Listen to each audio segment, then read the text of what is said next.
Wishing you a very happy Diwali. Let's learn how to make laddu. Namaste, Assalamu alaikum, Sat Sri Akal. Welcome back to another session with your Vahchef at whatever.com. And today, we're going to make the very popular sweet of all time, that is laddu. But a laddu has to be made perfectly. That means the boondi what you make has to be cooked. I have eaten laddus where the boondi they made is a little bit raw and you can still feel the raw flavor. And also the boondi should absorb all the juices, and when you make the laddu, you do not want to make it too dry. If the sugar syrup is not correct, the laddus will become hard. No, they should be nice, they should form the laddus, but they should be easily able to break. So to keep the moisture in that, you have to do this everything carefully. So first we are going to make a batter. For this we are going to take chickpea flour. Whenever you make this, always first make a paste in sense. Do not add a lot of water, add little water. First make this into a paste. What happens when you make a paste, no lumps will remain. Add little by little water. First mix all of this. Make sure this becomes like a thick paste.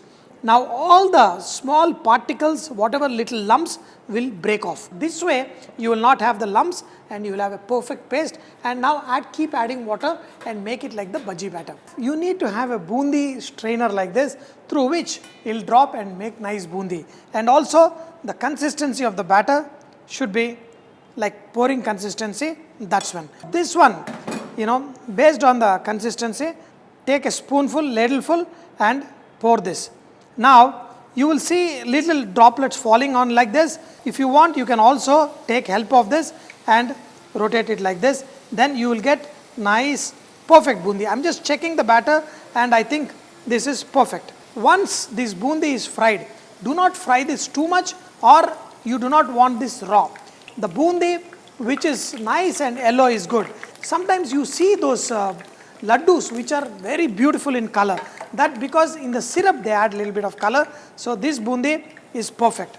They should be nice, little bit crunchy but not too crunchy that the color also has changed. Remove the extra oil and perfect. We are going to add more of this batter in this and make this boondi. So be very careful. Just add the quantity you need. Even with the hands you can do it.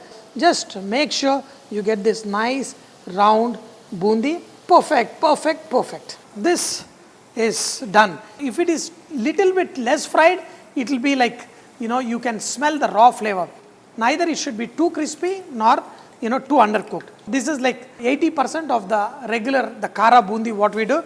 That should be good enough. Once this is all done, I am going to show you how to make the laddus. The boondi is all perfectly ready. Now we are going to make the sugar syrup for this. The besan we took 250 grams. For 250 grams of besan, double the sugar, that is 500 grams of sugar. In this, we are going to add water and we are going to make slightly thinner syrup. For the gulab jamun, this would be good enough, but I am adding little more water to make this slightly thin syrup. To give a very good color for the boondi, we are going to add some of this saffron color. That should be good enough. Here, I have got kishmish and raisins, which I am going to slightly fry in the ghee and later add it when the laddus are ready. You can also add a lot of other dry fruits to this. Whatever you want, you can add in. You have to look at this sugar syrup. This is not thick like even gulab jamun, even thinner than that. This is all ready. In this, I am going to add the cardamom powder, sprinkle from a little bit of top so it doesn't form lumps in there. And in this, whatever the boondi we made, just add all of the boondi in this. I switched off the flame and now you are going to let this sit in this for some time. Don't be afraid that this is very thin. Slowly in no time this syrup will disappear and all the juices will be absorbed by this boondi. The moment you don't see any more sugar syrup, that means this is ready to be made into laddus.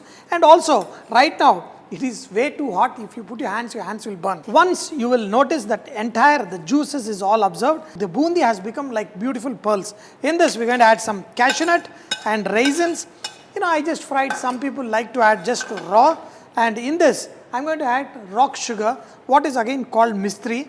I love this in laddus, especially in the Tirupati laddus also. I used to find a lot when I was a kid, but nowadays they don't add much, seems to be. What I love to do is add ghee. Just 2 teaspoons of ghee will enhance the flavor. Just mix all of this ghee. While this is slightly cooling down, we are going to convert them into laddus. Initially, you may find it, very soft. While it is exposed to the air, they will dry out and they will become perfect laddus. We are going to make these laddus when it is still warm. While they are slightly getting cooled down, you're going to make these laddus. Making these laddus is a fun activity, and if the laddu is breaking at this point of time, that means it's not holding the shape.